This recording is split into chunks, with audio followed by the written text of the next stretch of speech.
E aí galerinha, tudo bem com vocês? Hoje nós vamos estar dando continuidade ao nosso estudo de densidade demográfica, trabalhando mais duas teorias importantes, a teoria neomalthusiana e a teoria reformista.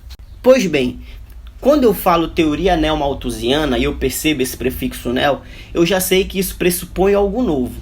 Nesse caso aqui, é o novo malthusianismo, ou seja, aquela teoria do Malthus, lá do final do século XVIII, ela foi renovada, ela foi repaginada, né? E ela passou a ter novas características que nós veremos a seguir. De antemão é preciso dizer que essa teoria neomalthusiana ela foi ressignificada a partir dos dizeres de Malthus, lá do final do século XVIII, onde ele colocava já que era preciso conter o avanço populacional, e para isso ele dava algumas sugestões, como por exemplo o controle da taxa de natalidade a partir da abstinência sexual. Dito isso, a teoria neomalthusiana surge no século XX, pós-Segunda Guerra Mundial, e passa a ter relevância no mundo, principalmente na Europa. No entanto, o laboratório dos neomalthusianos foram aqueles países de terceiro mundo que estavam passando por um processo de crescimento populacional em decorrência da urbanização.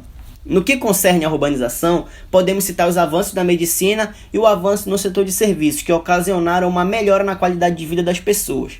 Porém, esse processo de urbanização não era visto com bons olhos pelos neomalthusianos, que enxergavam nisso uma grande oportunidade para o crescimento populacional desenfreado, fazendo com que os recursos naturais se esgotassem, a exemplo do que Malthus tinha dito já lá no século XVIII. Após muitos debates internos, os neomalthusianos perceberam que a melhor forma de conter o avanço populacional era o controle da taxa de natalidade.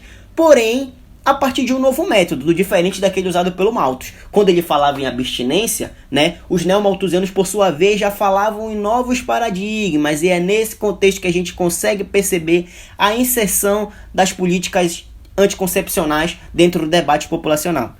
Sendo assim, os neomalthusianos passaram a defender a adoção de métodos contraceptivos como uma forma de controlar as taxas de natalidade e fecundidade, pensando num desenvolvimento econômico. Ou seja, quanto mais pessoas viessem ao mundo, menos dinheiro o Estado teria para sustentar a população. Ademais, é importante ressaltar que a teoria neomalthusiana jogava ostensivamente a culpa do crescimento populacional nas classes mais pobres, menos favorecidas. Por quê? Porque eles diziam que, através da falta de conhecimento, a população mais pobre não tinha condição de fazer um planejamento familiar adequado e saía por aí fazendo filho do jeito que dava. E contrapor esse argumento, surge a teoria reformista, criada a partir dos preceitos de Malthus e Friedrich Engels, sociólogos do século XIX.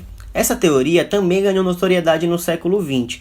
Porém, ao contrário do que dizia a teoria malthusiana, os reformistas consideravam que o crescimento da população era resultado de um intenso processo de exploração que os países menos desenvolvidos, ou seja, mais pobres, sofriam dos países de primeiro mundo.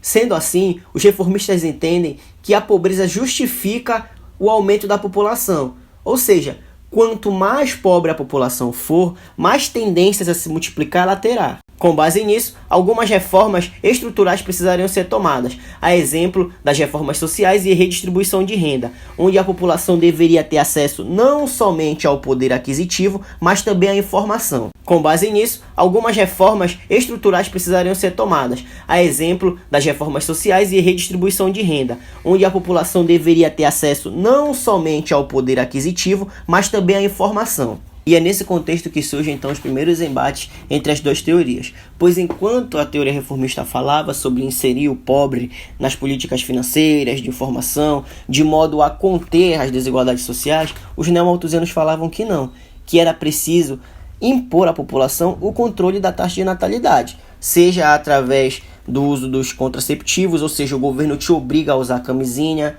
ou através da política do filho único, como alguns países adotaram, como é o caso da China. Como você pode ver, a teoria reformista entende que a pobreza é estrutural, estando no cerne da discussão da taxa de natalidade. Ou seja, para a teoria reformista, a natalidade não é a causa da pobreza, e sim a consequência. E finalizando a discussão sobre as teorias do pensamento demográfico, é preciso citar que a teoria reformista é a que melhor explica os fatores do baixo desenvolvimento econômico nos países. Sendo assim, a mesma é a melhor aceita entre todas as teorias, bem mais inclusive do que a teoria malthusiana e a neomalthusiana, porque essas teorias são questionadas sempre que a dinâmica atual da população muda. É válido lembrar que essa questão é mais facilmente percebida em países desenvolvidos, por conta do decréscimo populacional em decorrência justamente dos fatores levantados pela teoria reformista, de uma melhor redistribuição de renda e acesso da população mais pobre à saúde e educação. Desse modo, encerramos aqui o nosso debate sobre as teorias demográficas. No mais, isso é tudo, pessoal. Fiquem com Deus e até a próxima.